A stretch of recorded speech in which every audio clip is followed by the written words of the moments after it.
युवक संग पंकज भैया वही में केनो की चला तू बारू प्रेम केनो की बुझा तू बारू चला तू बारू बुझा तू बारू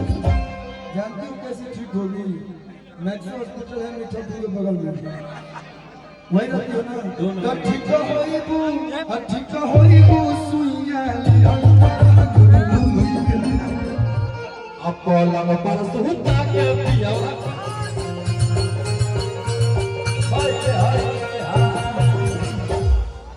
की पारा जब बजलैता चंप मारो है अपोलम पर सुता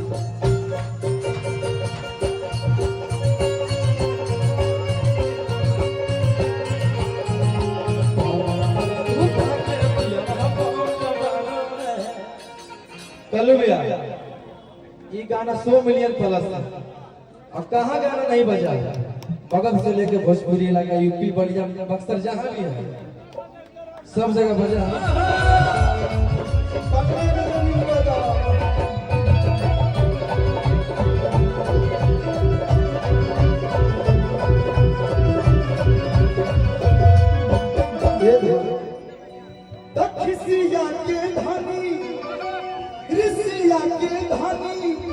भैया तो बाते बाते दे बेलू तला के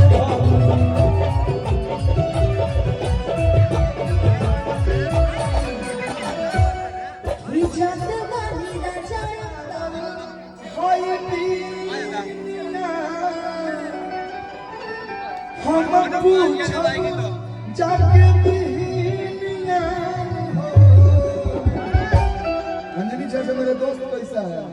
बाबू मेरा कैसा है छोटा वाला भाई मेरा हाँ लगता है मेरा भाई है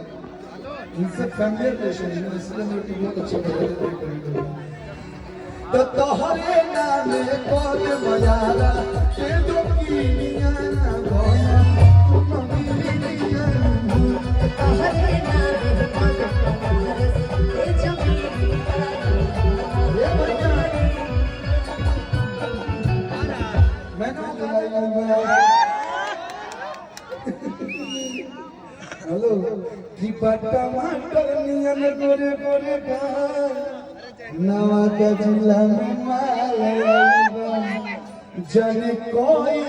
महीना के बाद गले में लेकिन भैया कहीं का ना मुझे बहुत पसंद है रौशन भैया का लाल फूल पीला फूल फूले फूल लाल फूल पीला फूल फूले फूल हमार मलिया